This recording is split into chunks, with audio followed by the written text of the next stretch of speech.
The best personal item bag for travel, like many things, is a moving target.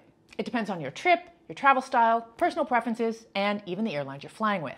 Today, we are going on a personal item bags showdown, comparing top personal item bags by Peak Design, Knack Bags, Pacsafe, and Nomad. Specifically, we are looking at the TotePack, Knack Pack, Citysafe CX, and Bento Bag compared. I'll also give you some tips on streamlining your packing, as well as choosing the right personal item bag that will not only be great for your next trip, but also many trips to come. Let's do this.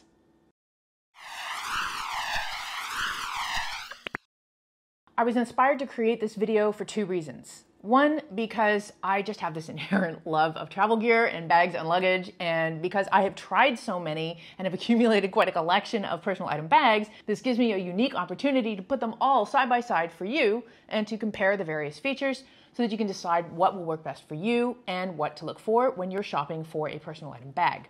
But I also wanted to create this video because in my episode about carry-on essentials, where I showed you everything I carry in my personal item bag, I was using the Peak Design Everyday Tote Pack at the time.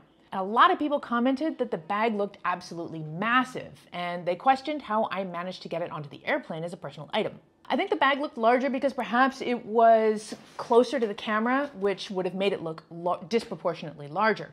But it also inspired me to take a closer look at personal item bag dimensions, as well as rules and regulations, to see if it really does break a lot of airline rules. Because I've never had trouble carrying this bag on, and I flew all over North America and Europe with it, including on budget airlines. That said, as I was doing research for this video, I realized that indeed this bag does break a lot of personal item bag size limitations. Which is ironic because it isn't even the largest bag of the four that I'm reviewing here, and I've used them all as personal item bags. So at the end, I will get into the average personal item bag size limits for various parts of the world, and which of these bags will adhere to even the strictest of regulations.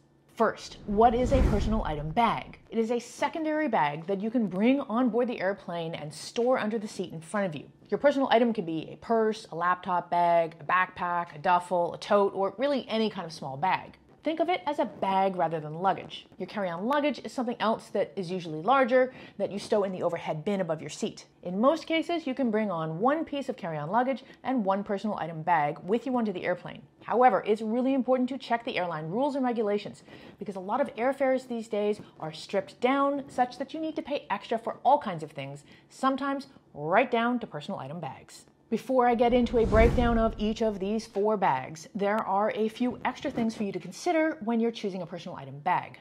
First up is legroom. Your personal item bag needs to be stowed underneath the seat in front of you, which is also where you'll be putting your feet. So, depending on how long your legs are and how large the personal item bag is, you could end up sacrificing space to stretch out or otherwise be comfortable on the airplane, which could be a big deal if it's a long-haul flight. This may not be an issue if you have short legs, and in fact you might actually find that a personal item bag helps you keep your feet elevated and your posture a little more ergonomically friendly. Because a lot of these personal item bags are on the larger side, they tend to take up a good chunk of the space underneath the seat in front of me, and in some cases, all of it. But there's still usually enough room for me to squeeze my feet in beside the bag, so I can stretch my legs out a bit. This may not be a perfect fit for you, so to speak, if you are a little taller or larger. Next up, if you are flying on an airline that has particularly stringent size limitations for luggage, chances are you are not going to be able to even bring your standard carry-on luggage on board, and you'll have to check it. In this case, even if you have a personal item bag that is larger than what the airline allows, you could bring on your personal item bag as your carry-on luggage. The other consideration in choosing a personal item bag is weight. The larger the bag, the more likely you are to fill it with things, which will inherently weigh you down a little bit more. Some airlines have weight restrictions for personal item bags, and they may weigh them at check-in or even at the gate. If you have to fly on one of these airlines, it would be good to know in advance and have a personal item bag that won't be problematic in this department. We will get more into the size limitations in a bit, but first, I want to show you these beauties. In order of size from smallest capacity to largest, this is the Pacsafe Citysafe CX Anti-Theft Backpack at 17 liters. This is the Peak Design Everyday Tote Pack at 20 liters, technically expandable to 25 liters. This is the Nomad Bento Bag at 24 liters. And this is the Knack Bag Series 2 Medium Expandable Knack Pack at 24 liters, expandable to 35 liters. I have taken all 4 of these bags on multiple trips as my personal item bag, and they're all great bags in their own way. I'm going to go through each one of them and highlight some of the pros and cons. The Pacsafe Citysafe CX anti-theft backpack is a tongue twister. It's also the smallest and the lightest of the bunch at 17 liters in capacity and 0.7 kilograms in weight, which is about 1.55 pounds. One of the things I love about Pacsafe in general is that they make anti-theft bags, backpacks, purses, slings, and more. So even though this bag is super light, the material and straps are slash resistant, and there's a number of thoughtful features designed to prevent somebody from easily accessing your bag without your permission. Pacsafe is also super environmentally friendly and responsible as a company. For example, most of their new bags are now made from discarded fishing nets and other recycled nylon. They have sustainable packaging, and they contribute to various environmental causes around the world. I have 5 different Pacsafe bags of various sizes and uses, and I have owned and thoroughly abused some of them for over 12 years. It's all incredibly well made. It looks great after years of abuse, and it just doesn't wear out. I have another older video where I go through all the specific features of this bag, so if you want to see it in action, I'll leave a link to that in the description. I will admit, I don't tend to take this as my personal item bag anymore. The reason being, most of my trips these days are often many months long with carry-on luggage only. Not only that, but because I work full-time as a content creator and a YouTuber, I have a lot of tech gear that I need to carry with me. This means I need to maximize every single bit of allowable space, and this bag just isn't big enough. However, when I'm camped out in my home base in Toronto, I often bring this bag out as my day pack. It's stylish, it's functional, it looks great, it feels great, and it does the trick. There is one thing I don't like about it, and it's kind of a double-edged sword. And I see it in a lot of bags these days, so maybe I'm missing something. There's a really wide opening at the top, which makes it very useful for accessing anything inside the bag and being able to see what's in the bag and also to put things in and take things out. The problem is, the way it's designed, you have to fully unzip this in order to get into the bag. And sometimes I just want to unzip something a little bit and just stick a hand in without having to open the whole thing. And I can't do it with this bag. Also, zipping it back up can't be done with just one hand on the fly. You have to really put the bag down and use both hands to zip it up. To me, this feels awkward. And if I were in a crowded public space, I may not feel comfortable using the bag in this way. Like I said, though, it's a style that seems to be very common, and frankly, I love the way it looks, and this is one of Pacsafe's most popular bags, so maybe I'm missing something, or maybe it's just a personal preference thing. Next up is the Peak Design Everyday Tote Pack. This is the next up in size at 20 liters, expandable to 25 liters, though it's pretty comparable to the Bento Bag, which is 24 liters. It's also the cheapest of the bunch, and the most unique looking, which I absolutely adore. Peak Design is another company that I love supporting because they have really thoughtfully designed bags, backpacks, luggage, and also camera gear like tripods and bags specifically designed to help people carry lenses and such. I also mentioned them in my episode about my frequent flyer travel kit because they have a mobile accessory system that, in my opinion, is just pure genius. Like Pacsafe, Peak Design is also sustainable, and they make their bags from recycled fabric, and they contribute to various important causes. Now, the Everyday Tote Pack. I have a separate episode where I go through this bag in greater detail. So again, please do check the description to watch that video. A few features that I want to highlight here include the super duper comfortable and light shoulder straps, the additional webbing that can be configured in a variety of different ways to help you carry additional items outside of the pack, and of course, the ingenious dividers that can be folded in so many different ways to help you keep everything really neatly organized and to use every single bit of space. There are 3 things that I don't like about the bag though. First is there's no pass-through strap if you want to attach it to your luggage, though you could conceivably use these front straps. However, admittedly, I only really thought of it in this moment. Second, there's no water bottle pockets on the side. I mean, I get it, it would ruin the aesthetic of the bag, but keeping a 1 liter water bottle inside takes up valuable packing space. Third, the color. Actually, I love the color. It's one of the things that first attracted me to this bag to begin with. But it's not easy to keep clean, and when you travel, this goes everywhere. I mean, I regularly set it down on the ground, it gets slid around on the airplane floor in front of me, and let's get it right, airplane floors are just not clean. We've all spilled stuff there. At one point, this went through the airport security x-ray machine and came out with these blue marks on it that I still haven't completely been able to remove. That said, the bottom panel is waterproof and it's a different color, so it can take more abuses than the rest of the bag. And regarding the color, you can also get this bag in black, so problem solved.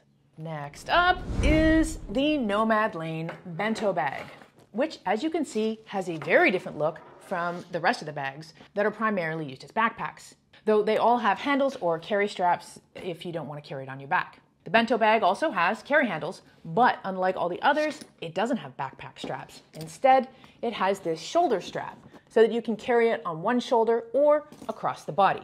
Now, this is the version 3 Bento Bag, and they are currently selling version 4, which has some more luxurious features and also some design improvements, like the addition of a water bottle pocket. So I won't speak too much about the specific design features of this bag, since this is the predecessor to the current one, and unlike the other bags in this video, I haven't created a dedicated episode about this yet, so you will need to go straight to the website to see the specific details of what's offered in the version 4 bag. I will, of course, drop a link to this bag in the description and also the first comment, as well as links to all of the other bags that I'm covering in this video. If you do use these links and you end up making a purchase, I get a small affiliate commission from the sale, which helps me continue to produce regular content to help you travel smart in style. So I do appreciate your support. The Bento Bag is completely unique, and not just because it has a shoulder strap instead of backpack straps. It packs and unpacks like a suitcase. It opens completely up in the middle, allowing you to access both sides and to maximize packable space with the various compartments they have. But if you're not in a place where opening up clamshell style is practical, not to worry. There are also zippers that allow you to access each side from the top as well. I'm the kind of traveler who likes to have everything in its own specific place in a bag. At the same time, I don't like having too many pockets or slots because then I just tend to lose things in the shuffle. I feel like the Bento Bag has this perfect mix of organizational features that allow you to keep everything in its place, but also to give you a certain amount of packing freedom. Now, as much as I like how classy the Bento Bag looks and the amazing design features, I will admit I'm not a big fan of carrying my personal item bag on my shoulder or crossbody style. But I carry a lot of tech in my bag, which usually means it's pretty heavy, which makes it more awkward for walking long distances or up and down the stairs with this on my shoulder. Also, let's get it right, a lot of people these days have spinner luggage and they just use the pass-through strap to carry the Bento Bag on top of their luggage. I tend to tackle stairs and other slightly more intrepid scenarios that make that just a little more difficult. The Bento Bag is middle of the road in this collection in terms of size at 24 liters. It is, however, the most expensive of the lot. Okay, last up, the Knack Bag's Series 2 medium-size expandable backpack. Currently, I will admit, this one is my favorite, mostly because of its amazing versatility. Unexpanded, it's a modest 24 liters, which is comparable to the last two bags I just showed you. However, it also has the ability to expand up to 35 liters, which is invaluable, especially on longer trips. For example, I might initially bring less stuff with me, but I might accumulate a few things along the way, and I can expand the bag to accommodate them. Or I might get to my destination and do a short side trip where I don't need my luggage, but a larger size backpack would be useful. This also has all the features that I look for in a personal item bag. The material is durable and water resistant and feels nice to the touch. There are plenty of organizational features, but not too many, and it's comfortable to carry. I recently returned from a 3-month carry-on only trip through Europe. It involved 10 flights through 8 countries on quite a few different airlines. Not once did I have trouble carrying this bag on as my personal item, though my carry-on luggage did get gate checked a few times. Ironically though, this bag is the largest of all the bags I have, and also the heaviest at 1.3 kilograms, which is about 3 pounds. Speaking of size, let's get into the various airline regulations for personal item bag dimensions. With most of these bags, because they're soft-sided, even if they exceed the size limit by an inch or even 2, they can usually still squish into the bag sizers, assuming that you haven't actually filled them to absolute capacity. For example, the Knack Bag is 19 inches high, which exceeds most airline regulations. But it would be nothing for this to squish down and to actually fit into the sizer. Personal item bag size limits vary dramatically by airline and also by geography. North American airlines tend to be the most lenient, The absolute minimum of all North American airlines combined will be 16 by 10 by 6 inches, which means the Pacsafe bag would technically be the only one that could pass. The average is 17 by 13 by 8, which is big enough for all of these bags except the everyday TotePack, which I'm telling you is crazy because I've taken it everywhere. For European airlines, the absolute minimum is 13 by 10 by 4 inches, which is too small for any of these bags. But like I said, I just flew 10 flights around Europe with the largest of these bags. So the average would be 16 by 12 by 7, which is big enough for the Pacsafe bag and the Bento Bag, just. Not a lot of Asian airlines specify their personal item bag size limits, but if we take a look at Air Asia as an example, the Pacsafe and the Bento bags would fit. Well, the Bento bag would mostly fit. The same thing for the Middle East. Although quite a few viewers chimed in the comments in another video to say that Etihad Airlines is super stringent on their size limitations. I looked into it, and indeed, at 15 by 9 by 7, none of these bags would technically fit, but Pacsafe would almost fit. Australia is another area of the world that has super stringent weight and size limitations. In all cases, it's important for you to check the regulations for the airline that you're going to be flying with. Like I said earlier, if it's a super strict airline, you may just be better checking your carry-on luggage and carrying your personal item bag on as your carry-on luggage. The median of all airlines around the world is 16 by 12 by 7, which is large enough for the Pacsafe and almost the Bento Bag. So if you want to play it super safe, one of these two bags would likely be allowable on most flights. But like I said, I have traveled around the world with all of these bags, and not once have I had any trouble with them. I have a super popular episode about how to avoid carry-on baggage fees, and it includes a few hacks that help you avoid having your bags scrutinized by someone who might try to tell you that you can't bring them on board. So, in addition to checking out the links to the various bags that I talked about in this video, all of which are in the description below, as well as in the first comment, you may want to check out my carry-on baggage fees video, which is going to show up on the next screen. I hope this video has been helpful in determining what you want in a personal item bag. And if you have experience with any of these bags that you would like to share, please do leave a comment. I'm Nora Dunn, aka the Professional Hobo, and I'll catch you next time.